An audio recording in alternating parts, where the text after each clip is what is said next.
Hi, it's Will from StormTheCastle.com, and here on YouTube, know me, Epic Fantasy, and this is my latest tutorial. This is how to build a plastic model submarine. And I really like this one. This is a 20-inch submarine. It's a big one, a skill level 4, which means it's difficult. And I chose this one because I like how you can see inside. You can see all the stuff inside. It's kind of neat. I'll show you how to do it, how something like this is done. Dioramas, origami, catapults, and trebuchets, telescopes, terrariums, bonsai trees, and paper games, swords and shields, and real blacksmithing, rattle rockets, animation. I teach the art of real creation. Hey, there's a dragon in my kitchen. StormTheCastle.com. Let's make something. Okay, let's take a look. Here's the box. And I was really kind of surprised by the size of it when I ordered it, because it's a pretty cheap kit. I didn't pay much for it, but I was like, wow, this is going to be a big submarine. It's a 1/125th scale and a skill level 4, which means it's a challenging project. The most challenging video in terms of model making that I've done. I think the most I've done is a skill level 3. So let's take a look inside. There's all the parts. Comes with an instruction manual that tells you step by step how to make it. Everything, including the little flags and the little decals that you apply. And there's a lot of decals. I spent about 2 hours doing those little tiny decals. But here's everything right here. And those plastic parts are called sprues, if you're not familiar with that. That's the molding process. When they mold these pieces out of plastic, that's how they come out of the molds. So here's the tools I used, and for a skill level 4 you need quite a few tools. Clothespins are handy, and rubber bands, and even tape. I used testers, model, cement, and I also used, to help me with the smaller parts, is some magnifiers, including that desk lamp, which I love with the lights on it. So the first thing you do when you're building a model like this is you should rinse it off gently with soapy water. This will clear any oils off of it, make it easier to put together, easier to glue, and easier to paint. And then let it air dry. And the goldfish are kind of excited. They're like, hey, that looks like a submarine. We've seen this before.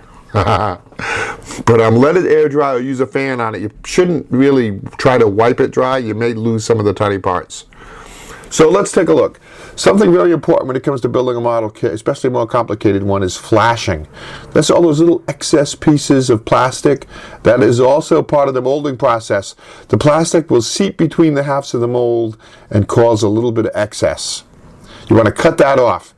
So this is how we build a model like this. The instructions tell you step by step, every single piece, what to do with it, and every piece is numbered. So you start at step 1 and you cut out those pieces from the sprue. And then for any flashing or anything you've caused when you're cutting it off, you clean it up. And that's important, or else you may get a poor fit. See how tiny some of these pieces are?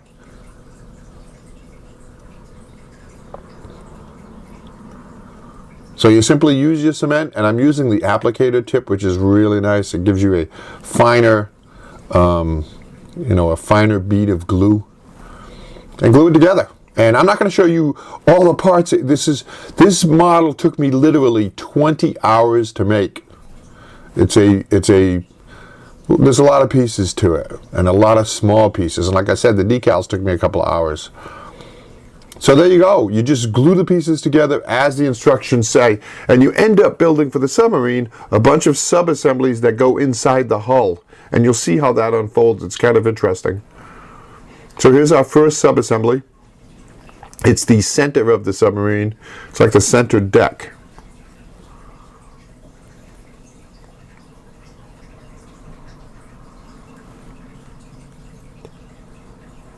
And I do have other plastic models that I've made. Let me see, I got a tank, I got an airplane. What else do I have? I have an aircraft carrier. Look through my playlists.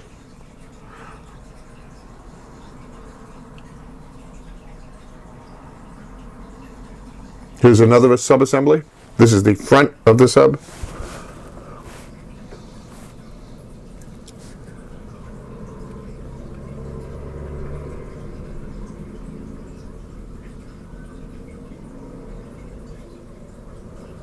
So now we're going to start to put the pieces, these smaller sections, into the hull, like this.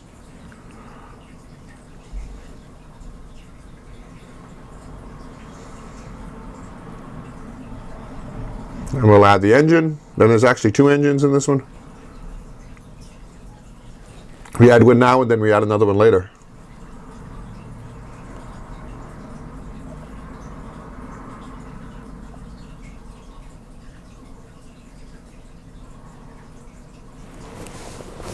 Now the back end of the sub. So now all our major portions are now inside the hull. Going to add some bunks for our sailors.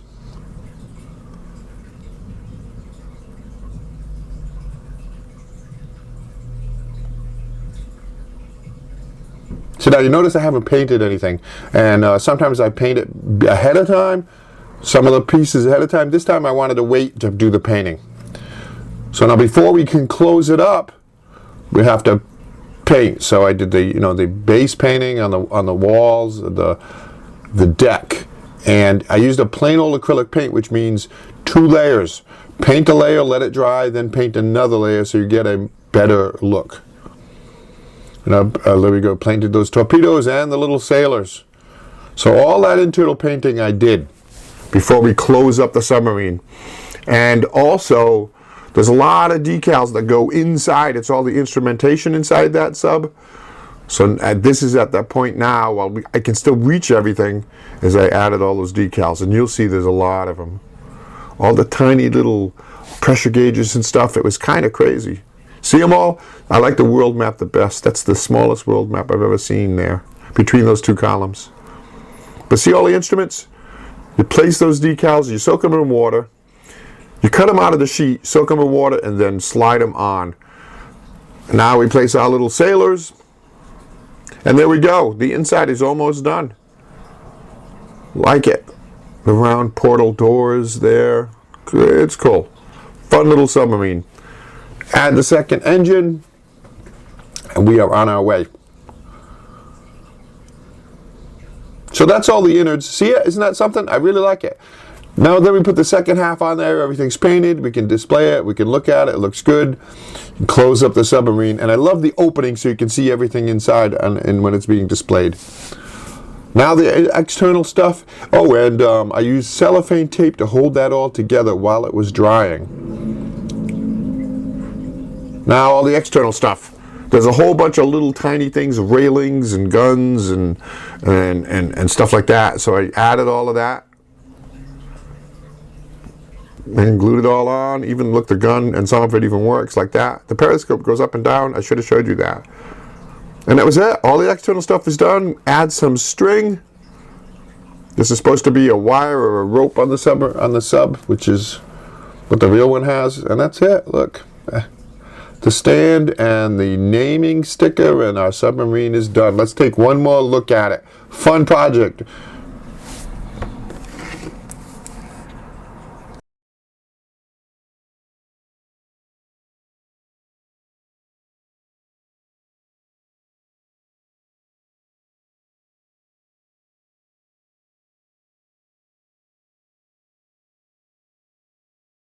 Thanks for watching that video. I hope you enjoyed it. If you're a subscriber, thanks for subscribing to my channel. If you're not a subscriber, hit that button. I always have lots of fun and interesting and very creative projects. I do 2 new ones every week. As an example, here's a couple more videos you might want to watch.